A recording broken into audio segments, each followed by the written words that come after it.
서울이 흔들리고 있습니다. 강남 부동산 시장이 대혼란에 빠졌습니다. 강남 집값은 절대 안 떨어진다는 공식이 깨지고 있죠. 정부의 토지거래 허가구역 확대 발표 하루 만에 반포 일대 아파트 가격이 5억 원 가까이 하락했지만 정작 거래는 더 얼어붙었습니다. 대출도 막히고 실거주 목적의 매수자들마저 머뭇거리면서 강남은 물론 서울 전역이 조용합니다. 서울의 한 아파트는 불과 한 달 만에 1억 원 넘게 하락하며 손바뀜이 일어났고 강남 재건축 단지나 신축 아파트마저 경매에서 유찰되는 사례가 속출하고 있습니다. 감정가보다 1억에서 2억 원 높은 시세 때문에 매수자들이 선뜻 나서지 못하는 상황입니다.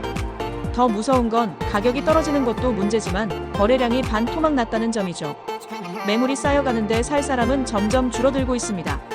2025년 3월 기준 강남구의 매물은 5,242건인데 실제 거래된 건 단 20건.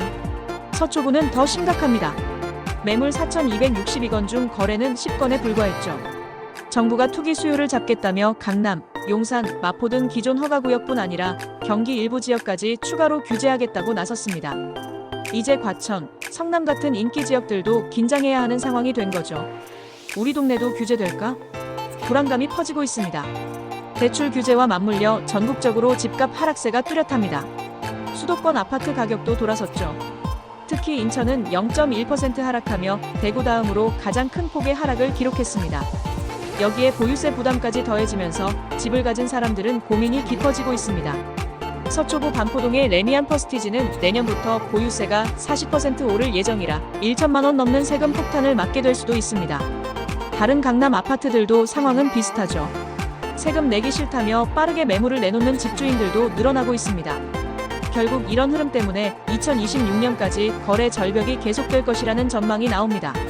정부 규제는 올해 9월까지 유지되지만 그때 풀린다는 보장도 없죠. 대출 규제, 보유세 부담, 토지거래 허가제까지 삼중고가 겹친 상황에서 지금 부동산 시장에 뛰어드는 건 좋은 선택이 아닙니다. 사람들이 가장 충격을 받은 건 송파구의 하락입니다. 송파는 강남 3구 중에서도 가장 견고한 상승세를 이어갔던 지역인데 토지거래 허가제 확대 직후 1년여 만에 하락세로 돌아섰습니다. 전주 0.79% 상승하던 송파구가 이번 주에는 0.03% 하락으로 바뀌었죠. 용산도 마찬가지입니다. 전주 0.34% 상승에서 0.18% 상승으로 둔화됐습니다. 강남 3구뿐만 아니라 마포, 성동, 동작, 광진 등 이른바 2급지라 불리는 곳들까지 상승세가 꺾였습니다. 특히 위례 신도시가 시끌시끌합니다. 같은 위례 신도시인데 하남시와 성남시는 규제를 받지 않는데 송파구 장지동만 토지거래 허가구역에 포함됐죠. 집값은 1억씩 떨어지는데 규제까지 받게 되니 주민들은 반발하고 있습니다. 같은 위례인데 왜 우리만 규제냐? 반면 송파 덕분에 집값 오른 거 아니냐? 는 반대 의견도 나오고 있어 분위기가 심상치 않습니다. 토지거래 허가구역과 비규제 지역이 나뉘면서 오히려 비규제 지역이 더 비싸지는 기현상도 나타나고 있습니다. 강남 3구 규제가 심해지자 마포, 광진, 강동, 동작 등으로 투자 수요가 옮겨가는 풍선 효과가 발생할 가능성도 커졌죠. 결국 정부가 이 지역들까지 추가로 규제할 가능성이 높아 보입니다. 이제 서울 부동산 시장의 방향성이 확실해질 시기가 다가오고 있습니다. 9월 이후 정부가 규제를 풀어줄까요? 아니면 더 강하게 옥죄일까요? 지금까지의 흐름을 보면 쉽게 풀릴 것 같진 않습니다. 특히 정부는 이번 규제를 통해 강남 집값도 조정될 수 있다는 메시지를 주고 싶어 하는 듯합니다.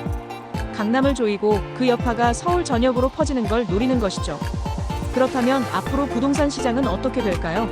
지금이 바닥이다라며 달려드는 투자자들도 있겠지만 대출 규제와 세금 부담이 워낙 크기 때문에 섣불리 뛰어들 수 없는 상황입니다.